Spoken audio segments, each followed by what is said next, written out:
Hey guys, I thought I'd do like a quick mini review and like have a chat about the Moollon P Classic. Like I get a lot of messages on like Talkbase, YouTube, on Facebook group, on Instagram, everything about it because I know they are like quite rare bases. So I thought I'd just talk about like the ordering process, the build quality, like what I think of it, like using it in recordings and all that kind of stuff. I won't do loads of playing in this review, but I will do some playing. But it's more just to chat about it because I know like they're quite elusive and like not many people get to play them before you order and all that. So I know most people watching this will know what like Moollon are about, but they're about just like recreating pre-CBS Fender instruments. So like 50s, early to mid 60s instruments, and they recreate them like as faithfully as they can, like solo unassisted luthier, YJ, and he's a metallurgist. He casts his own metal, which we'll talk about, and everything is sort of like true to the sound, look and feel of a pre-CBS Fender. So I ordered this in August 2019, and I took delivery of it in June, I think June the 12th, 2020, and that was 3 weeks of delivery as well. I think it's usually 6 to 8 days to the UK where I'm situated, but because of the global pandemic, there was a delay in that. So, probably like 9.5 months, 10 months. I know the waiting list's like over 12 months now, I think, like when I last looked. But yeah, so worth the wait. Delivery was perfect. It came in a hard case, which is just behind me there. You get some case candy, you get like a Moollon strap with it. You get like 3 cloths, I think. You get a little envelope with Allen key in and stuff, all that good stuff. And yeah, it's really well packed. Like, it was perfect in transit. I think price, like, and I know a lot of people don't talk about price, and you can find it on like Talkbase or in the Moollon group and all that, but I think it's a really important thing to talk about. So I think I paid, all in all, I've got some notes to help me. So I think I paid $2,300 US dollars, which is like £1,837-ish.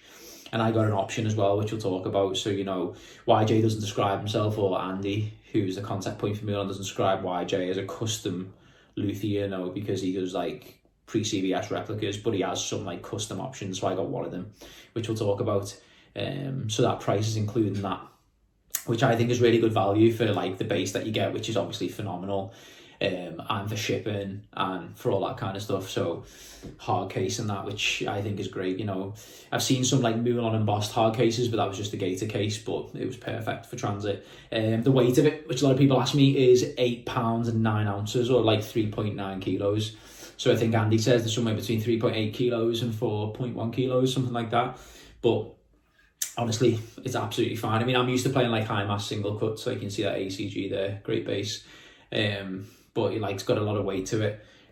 Some of the last ones I got neck dive, and we'll talk about the tuners that he casts and stuff in a bit. But no, not really. Maybe if you're used to really light mass instruments, then possibly if you're used to like short scales. I mean, I play short scales, but you could possibly feel a tiny bit of neck dive, but it's nothing noticeable for me. There's definitely a bit more weight at the headstock, but it's not noticeable at all for me. And obviously it depends on like your strap angle and all that kind of stuff, like how you're going to feel it. And like, I know some people have like messaged me saying they've got a bad back and they wanted like to know it was light, or, so all that's gonna, your mileage may vary with all that. But I'll just talk about the specs of it. So based on pre-CBS Fender, obviously this is based on a P bass. They do 5-string P basses as well, which obviously pre-CBS Fender didn't do, but it's their take on it, which they sound ace. I've never played on, but they sound ace. They do jazz basses, 5 and 4, all that good stuff. So this is, and I'll just talk you through like the basic specs, and then we'll talk about like what YJ does and all that. So it's got alder body, maple neck. It's got a Mikasa ebony board, so not like Brazilian rosewood, like a lot of the pre-CBS Mikasa ebony, and we'll talk about that. It's got vintage style frets, which are medium size nickel. It's got Moollon vintage bridge with saddles, all cast by YJ. Moollon style vintage tuners, which are the tall ones, which look like the pre-CBS, which again he casts. So all the metal, he's a metallurgist, he casts them right down to the pickguard screws. And his whole thing with that is that he feels that every part of the pre-CBS instruments added to the tone. So whether it be like the lacquer that it's finished with or the metals that go on the bass, he feels like they all played an equal role. And when you read about him and you read what Andy's mentioned on the groups and all that about how meticulous he is. Like, it took a lot of experimentation to sort of get what is the Moollon like P Classic and J Classic like sound and the way they do, like, and we'll have a listen and talk about the sound as well, but I feel like they're really close to pre-CBS. So what YJ says about casting his own metal is that the tuners in the pre-CBS Fenders had a higher zinc content than the modern like American hardware counterpart, so he cast his own tuners with a higher zinc content, which I think makes it a bit more weightier, which he feels like adds to the sustain, adds to the tone. And same thing with all the screws and the bridge and that, you know, he feels like they were the composition that they were and the weight that they were for a certain reason. So he cast them all himself, which is ace, you know. And he's like an unassisted luthier. He has like a few modern touches, which is nice. Got like a switchcraft jack, so like a nice jack, you know. But apart from that, it's all super authentic pre-CBS. So reading about the Mikasa Ebony, why he used Mikasa Ebony, it's a couple of reasons. So he feels that like over time it settles better. Obviously there's a restriction on rosewood anyway now, but I think he used it before that. So he feels like it adapts to different climates better, and he feels like it really recreates the pre-CBS sound of like the notes like jumping off the board, and like from what I've read, which is why he uses Mikasa Ebony. And like to my ears, it sounds so close to pre-CBS that like I couldn't tell the difference between rosewood. He uses like a hard maple neck because he feels like it's super stable, you know, all that good stuff. Winds his own pickups that are like dark sounding, it's very pre-CBS sounding. Finishes it in nitro. This is 20 thin layers of nitrocellulose lacquer, which, you know, a lot of people when you read it say adds to this like pre-CBS tone. I'm not going to say that I can hear nitro finishes on basses, but you know, it's just all adds to this like pre-CBS like experience. As cliche as that is, like that's how I would describe it. You know, I've played lots of P basses that sound great and feel great, and I've owned lots of P basses, that sound and feel great, and they sound like quite vintagey and quite dark. But I feel like this Moollon P Classic is just the closest thing to a pre-CBS bass that like I've ever gotten, that, you know, that not being a vintage instrument. I've played lots of 50s, lots of 60s P basses, J basses, lots of pre-CBS basses, and this just has like the essence and the charm of a pre-CBS bass. Like it really does. Like everything about it just screams pre-CBS, from like the 7.25 inch radius, you know, to just everything about it. It just really feels. A lot of people ask me about the neck profile. It's sort of chunky but comfy, like, and it's hard to describe a neck profile, but if you played an American Originals 50s P bass, like the new ones, or the 60s, like in a music store or whatever, it's a lot less chunky than that. And it just screams like, I've got a lot of custom instruments, and it just screams of like a custom finished neck. You know, the fit in your hand is just perfect. You know, I can almost feel that YJ's been, you know, sanding it before sealing it and testing it and sanding it and testing it.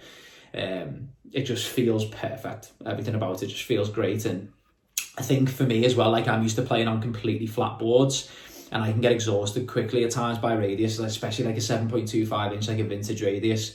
And, you know, one of my things with pre-CBS instruments a lot of the time was like, if you find one with a chunky neck, I could get really exhausted going all around the board, and this is just effortless. Like I could play it all day and it's just, you know, not exhausting at all.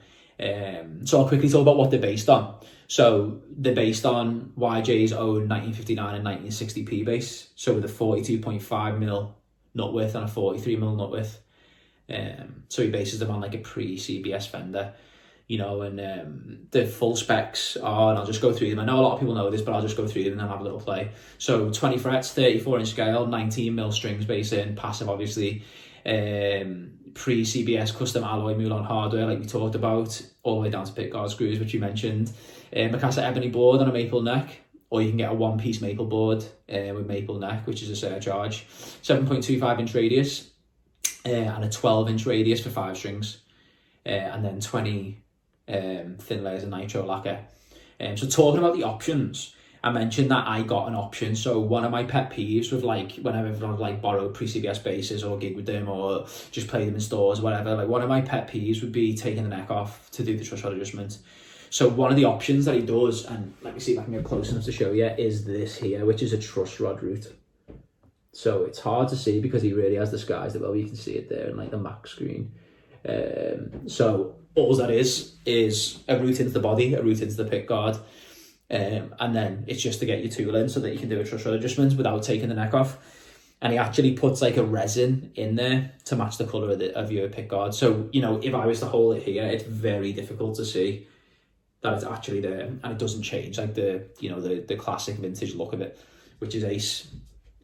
So I don't want to keep it too long, and I know that I haven't played, but I know that a lot of people are really interested about like how you order, delivery times, price and stuff. And obviously you order just by contacting Andy, who's like the you know, the guy for Moollon Order, and he works at Moollon. You can get him on Facebook, Instagram, you get him through the Moollon email.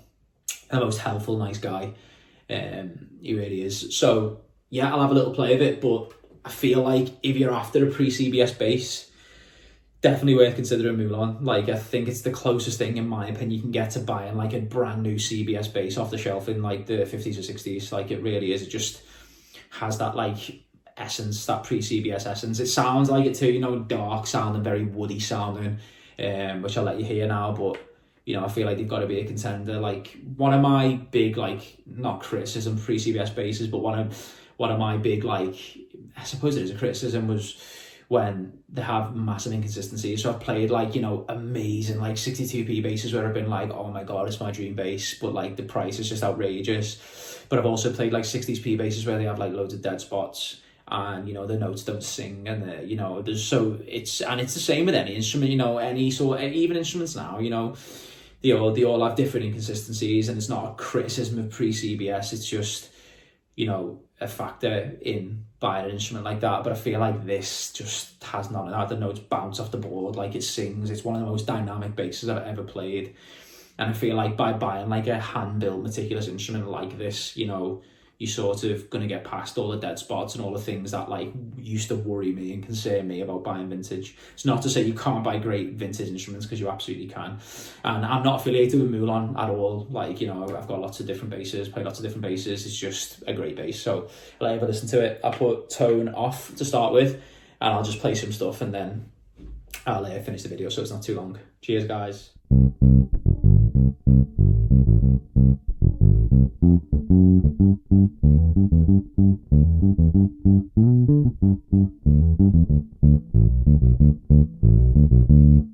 Then if I put tone all the way up,